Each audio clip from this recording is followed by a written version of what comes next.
No, you don't just get the house. Who told you that? Stop searching on Zillow. Stop searching on Trulia for your home. It's just not going to happen. I mean, you might find a good few. You might find a good accurate ones. You might even find your realtor. But you're doing yourself a disservice. Let me show you why.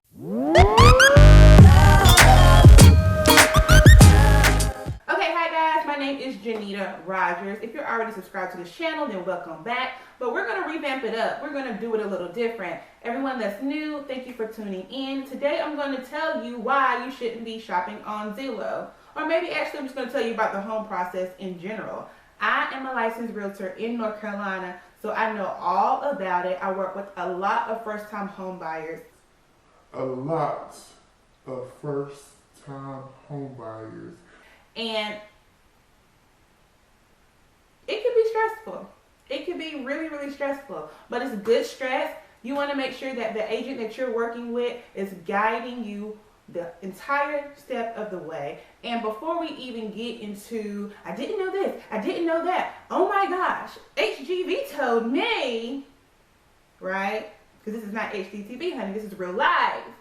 You want to make sure that your realtor is guiding you throughout the process and that your realtor has already pretty much told you about the home buyer process in the buyer's consultation, which is free. Buyer's consultation should be free, depending on whatever area you're in or regardless of what area you're in. Again, I am in North Carolina. My buyer's consultations are free, and that's when I walk you through every step of the process so that you do not have any surprises. And whatever surprises do pop up, your girl will handle it.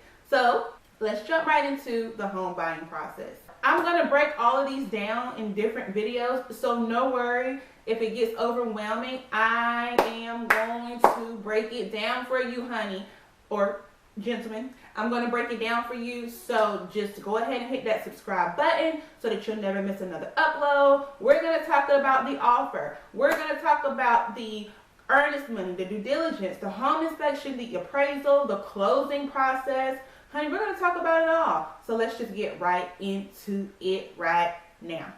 Okay, so first things first, you need to find you a reliable, experienced, licensed, I don't really know how other way you could do it, realtor, real estate agent, real estate broker, whatever the term is in your area. I am a licensed real estate broker. I talk with my hands a lot, sorry. I am a licensed real estate broker, again, in North Carolina. I am a part of the National Association of Realtors. I am a part of the Triangle Realtors Association. I'm a part of the Raleigh Regional Association of Realtors. I am a part of the Johnson County Association of Realtors. And I'm also a part of Wilson, the Wilson Board of Realtors. Yes, I couldn't remember. I'm a part of so many different boards. I have MLL access to a lot of different cities and counties. That means I have access to the multiple listing service in a lot of different areas, and I know what's going on. So I'm more than qualified to let you know about the home buying process. You want to find a realtor. Now, I get that you may not want to get married to someone before you even meet them, right? You don't want to hire someone before you really understand if your personalities mesh well. You don't want to hire someone if you don't really know what their capabilities are. I get it. I totally understand it. But here's what you don't know. A buyer's agent is free to use for you as a buyer. Different markets, again, different things. And there may be a few, very few gray areas in that depending on location or home. But for the most part, services to you as a buyer looking for a home are completely free. The commission that we get as a realtor is paid by the seller. It's split it with us to help them secure a buyer for their home. So honey, it's ultimately like going to court without an attorney. Why would you want to do that? Like why? Like why would you want to go to court without legal counsel? And by the way, I went to school for criminal justice too, but that's neither here nor there. You wouldn't want to. You want someone that's going to advocate on your behalf 100%. You want somebody that's going to be exclusively working for you, 100% loyal to you. You want to share even maybe some of the concerns that you have financially or about your family. And you want that to be completely confidential in an agreement what I normally call it attorney-client privilege, right? I always really just, in real life, I compare it to attorney-client privilege. Like whatever you tell me as your advocate is strictly confidential between you and I. I am not going to let anyone on the opposing team know, because I don't want them to have leverage on you in your situation. Now, if I were the seller, you know, we're on a whole different goal. But as your buyer's agent, again, I work with a lot of first-time home buyers, and you in the home buying process, my goal is to actually have you get the home of your dreams for as less as possible. You just got to be honest and upfront with your realtor, and hopefully you find someone that is maybe referred to you or that you already knew. And I get it, it's completely hard to trust somebody up front, so you want to shop around. But I just want to let you know, realtors are free to use as a buyer's agent. Okay, so after you find your buyer's agent, they can hook you up with lenders that meet your goals, your requirements, your location.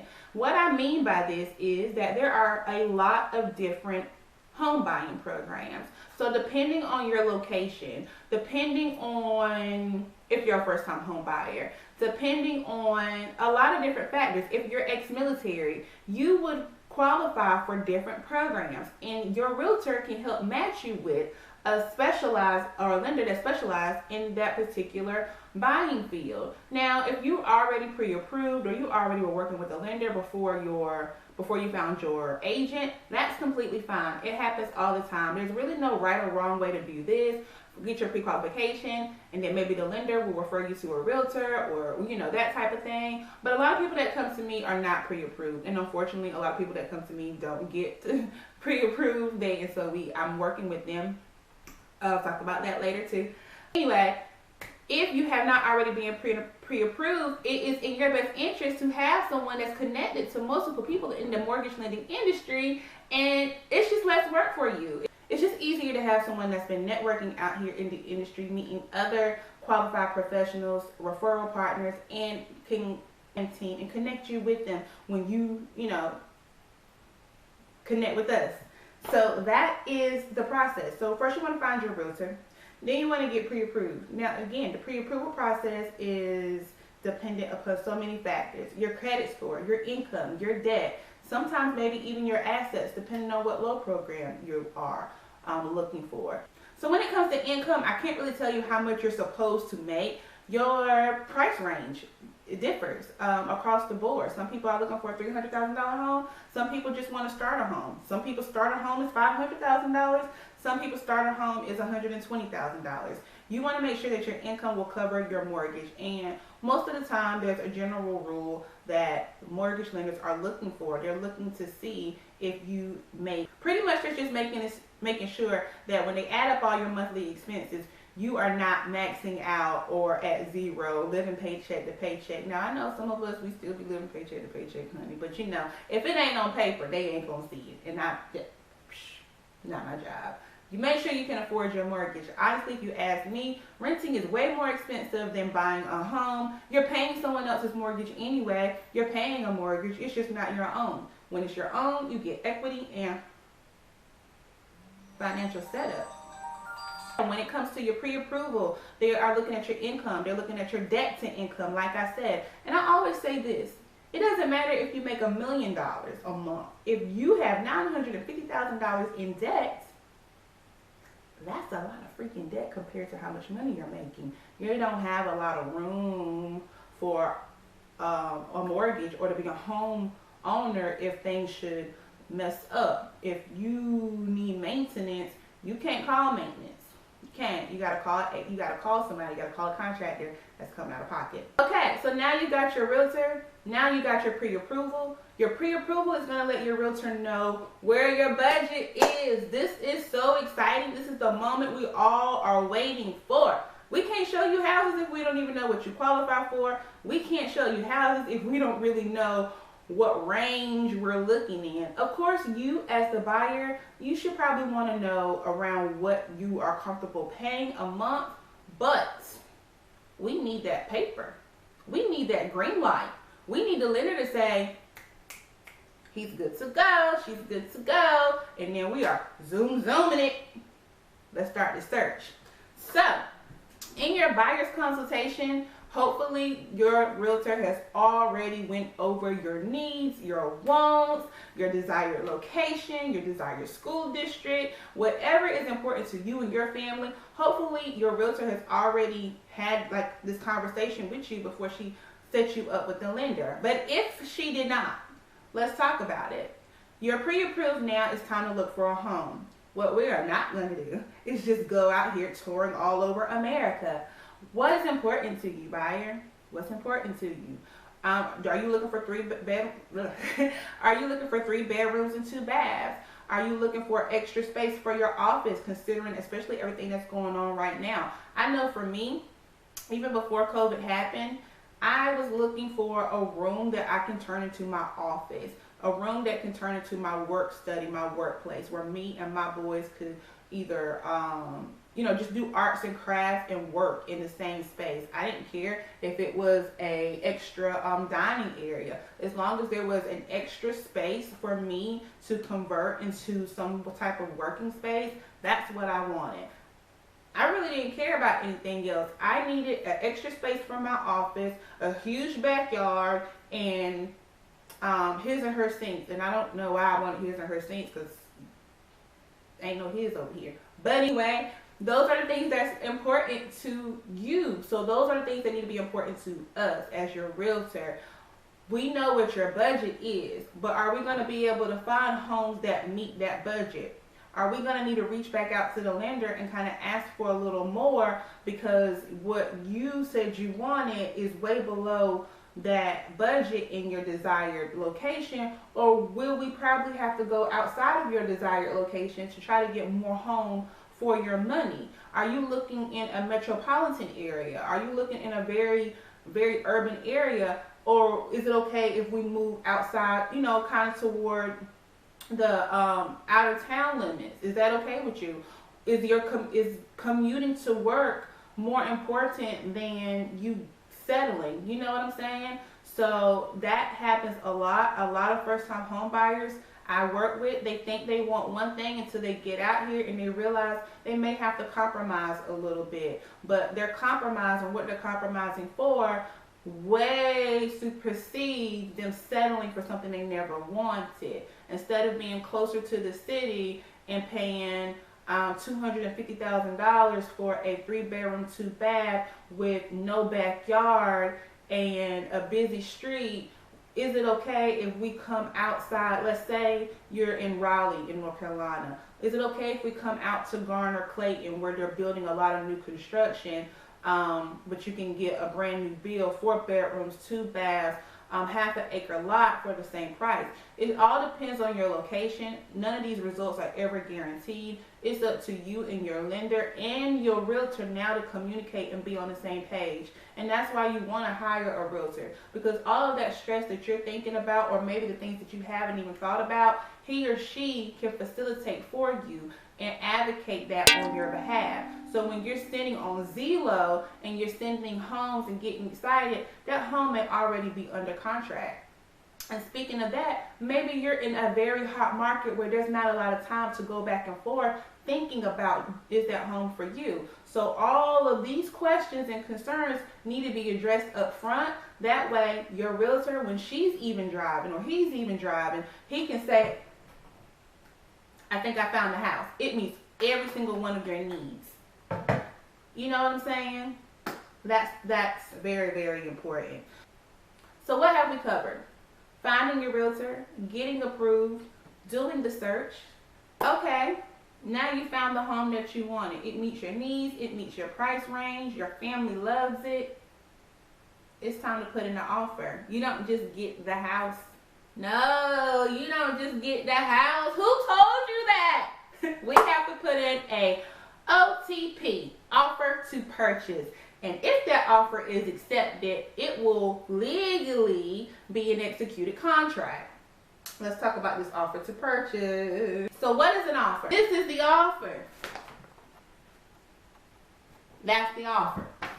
Your offer is not just what you're willing to pay. The offer is what you're willing to pay, what type of deposits, due diligence money, earnest money, that you're willing to put down. We'll cover it later in another video. When you're going to close, how long do you need to close? Due diligence expiration date. How long do you need to work in good faith to make sure that you're not going to back out of this deal? Do you need closing costs? Do you have closing costs? What type of loan are you using? Is it conventional, USDA, FHA, VA? Who's the deed going to be made out to? Have you read over all the property disclosures, the mineral oil gas rights disclosures? Do you need a warranty? Do you need a seller to pay the warranty? So much that goes into the offer to purchase. You need a realtor to fill it out for you and walk you through it. And if that offer looks good, if that offer is strong in the seller's eyes, because you know the seller has an agent advocating for them too, it's like what do we call it? I can't even think of the word, but we're going back and forth in court. You know, I'm pleading my case. They're pleading their case. Who's going to be the judge? The seller is ultimately the judge. The judge.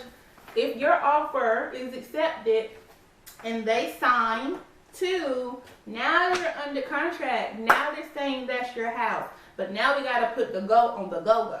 Now we have to make sure that you move by that due diligence date to get your inspections, your appraisal, whatever necessary requested repairs completed, or any money that we're going to request to do repairs. Again, most homes are as is. I don't even know why they say as is. The seller is not ever required to make any repairs. But if your inspection report comes back and there's just something very, very huge and major that you feel like you need to get fixed, we can, as working for you, request that the seller fix it or give you money to fix it, and it's up to them if they want to agree. If so, we got to sign an addendum, right? But we want to make sure we do all of that before that due diligence date expires. Then once we do that, we go through your due diligence and everyone's still on one accord. We're probably a little stressed right now, but we get through our home inspection. Your lender hires the appraisal and determines that your home purchase price or your home offer is worth, the home is worth that. Then we move on to closing. And closing is when you get everything transferred to you in your name. You pay closing costs, or the seller pays closing costs. You get your keys to your home and everyone is happy. That's the home buying process. So stop looking on Zillow thinking you just click and buy and it's just that easy. It is easy. The process, the steps are kind of the same across the board, but the time frame may be different. The results are different. Everyone's steps are the same, pretty much. Realtor, pre-approval, search for home, offer to purchase, due diligence period, close. Possible negotiations, possible repairs. Those steps are simple. The process varies for each person. The time frame is different for everybody. Everyone may not get closing costs given to them. Everyone may not be able to get the home under list price. Some people go over. Some people may not get away with putting down a low deposit. Some people may have to go higher. These are the things that I'm going to talk about in my new series, The Home Buying Process. Journey with Jenita. Hit that subscribe button so you never miss another video, never miss another upload, and you're a part of the notification squad when it comes to securing your future, securing a bag, buying a home, or even selling a house. I'm going to cover so many things on this channel. So if you've been with me for a while, that's why the other videos are no longer there. Oh, and if you're thinking about selling your house, click the link down below to see my new book, Selling the Unsellable Home. This book was dedicated for expired homes that were not selling, and I think there's a lot of good information in here. So if you're thinking about selling your house, no matter what market you're in, no matter what city or state you're in, click the link for my book, Selling the Unsellable Home. It will be a digital copy, but I'm sure you'll find tons of information about what you didn't know about why your home didn't sell. It may not be what you thought it was, and it can still sell. So get the tips and the jewels and the diamonds out of my book. All right, now it's time for me to get back to work so I can actually help the buyers that I have under contract and make sure that they are okay and they're moving forward and they know the next steps that we have to do. As always, hit that subscribe button so you never miss another video, never miss another upload. If you've been with me for a while, then these are the changes to my channel. It's going to be dedicated to real estate, home buying, house selling, and even credit repair. That's what I was going to say, you guys. I do credit repair also. So if you feel like you need some guidance on getting your credit score up to par, rebuilding, then I have a link for that down below. Free consultation for credit repair, free analysis for credit repair, and I already told you free consultation when you're looking to buy a home. It's called a buyer's consultation. So if you are in the market to buy a home, or you just want to know the process, get some tips, compare, maybe you already bought a home and you just find this video entertaining, maybe you know someone who's looking to buy or sell, comment down below, why are you joining this channel? But make sure you join the channel, sis. Make sure you join the channel, gents. Okay? I will see you in my next video. As always, stay blessed, and let's go out here and secure our goals. Like, let's go out here and kill it and reach our goals. Okay? All right.